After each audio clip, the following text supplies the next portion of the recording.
కొండకెళ్ళి గ్రామం. నా పేరు ప్రవీణ్ సంకూరు. నేను 2 వీలర్ బైక్ రిపేర్లు చేస్తూ ఉంటాను. గత 3 ఏళ్ళుగా ఇక్కడ నేను షాప్ పెట్టుకున్నాను. రోజుకి ఇలా 500 రూపాయలు వర్క్ చేస్తాను. నా దగ్గర సరైన ఎక్విప్మెంట్ సామాన్లు లేవు. ఉన్న సామాన్లతోనే అడ్జస్ట్ చేసుకుంటా ఇలా పని చేసుకుంటున్నాను.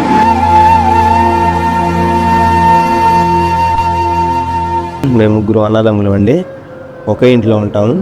మా అన్నయ్య ఏమో వినిపించదు, మా వాళ్ళు బయలుదేరి పని చేస్తాడు. మా రెండో అన్నయ్య ఏమో మెకానిక్, నేనేం కార్పెంటర్ పని చేస్తానండి. పెద్ద అన్నయ్యకి ఒక అమ్మాయి, రెండో అన్నయ్యకి 2 అమ్మాయిలు, నేను చిన్నవాడిని, నాకు 2 అమ్మాయిలు. గడవడానికి కొంచెం ఇబ్బందిగానే ఉంది మాకు. మొన్న ఇలా చంద్రబాబు గారు ఇలా వచ్చారు, మమ్మల్ని సందర్శించి ఇలా మా ఇంటికి కూడా వచ్చారు. మేము పడుతున్న ఇబ్బందులు అవి చూశారు.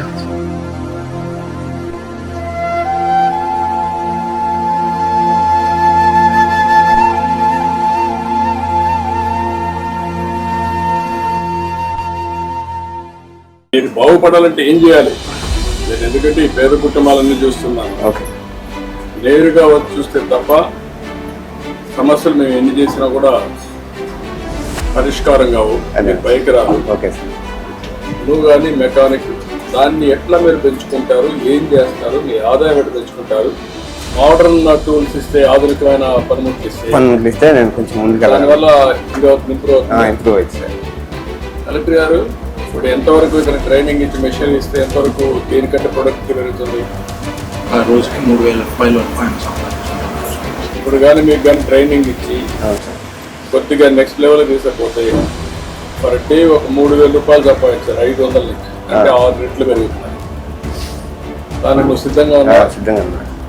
ఒక ప్లాన్ చేసి ఒక షాప్ పెట్టి అక్కడికి ఇవన్నీ ఇచ్చి ఎక్విప్మెంట్స్ ఆ రిక్వైర్మెంట్ బట్టి ఈ ఏరియాలో పనులు కూడా ఎక్కువ వస్తూ ఉంటాయి. ఇంకా రాను ఎక్కువ పనులు వస్తాయి. దాన్ని బేస్ చేసుకొని నువ్వు ఇంకా బిల్డప్ కావడానికి అవకాశం. అతను మెకానిక్గా ఉన్నాడు కాబట్టి ఆ మెకానిక్ షెడ్డే అతను కూడా టూల్స్ అవన్నీ ఆధునికమైన టూల్స్ ఇచ్చి ఇద్దరికి 2 చేయండి, ఇద్దరికి 3 ఇళ్ళు కట్టి అక్కడే ఇస్తారు. నాకు వదిలిపెట్టండి, అన్ని చేస్తాం. మీలాంటి పేదవాళ్ళందరూ పైకి రావాలి, అందుకే నేను వచ్చాను. మీ సమస్యలు అర్థం చేసుకొని మీ సమస్యల ద్వారా రాష్ట్రంలో అందరి సమస్యలు పరిష్కారం చేయాలి. అందులో పేదవాళ్ళని, నిరుపేదల్ని పైకి తేవాలి. కాబట్టి అన్నీ చేస్తాం, ధైర్యంగా ఉండండి. మీరు ఎలా ఏం చేస్తున్నారు ఏందని అడిగితే, మా తమ్ముడు వడ్రంగి పని చేస్తాడండి, నేనేమో మెకానిక్ గ్యారేజ్ అండి అని చెప్పాను. సరే అని ఇంటికాడ నుంచి నన్ను డైరెక్ట్గా గ్యారేజ్ తీసుకొని వచ్చారు. ఎంతో ప్రేమగా ఆప్యాయతగా వచ్చారు, చూశారు.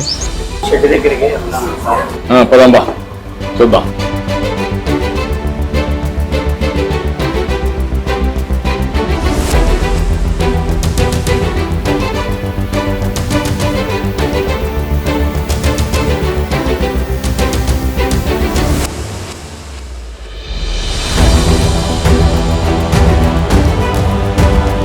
ఈ మార్గం షెడ్ ఉంటే వచ్చేవాళ్ళు కూడా తక్కువ వస్తారు కదా, వచ్చేవాళ్ళు కూడా నమ్మకం ఉండదు కదా. నీ దగ్గర అన్ని పనిముట్లు లేవు. పని బాగానే చేస్తాం కానీ ఎక్విప్మెంట్ సామాన్లు నువ్వు పని చేయగలుగుతావు, పనిముట్లు కూడా ఉంటే అప్పుడు ఈజీగా ఉంటుంది.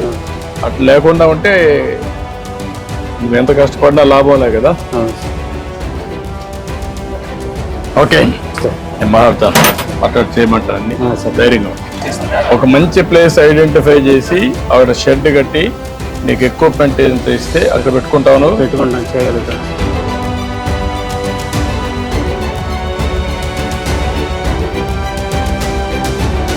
నీకు ఎక్కడన్నా నీకు ఐడెంటిఫై చేసి నీకు షాపుగా ఇలా కట్టిస్తా అన్నారు.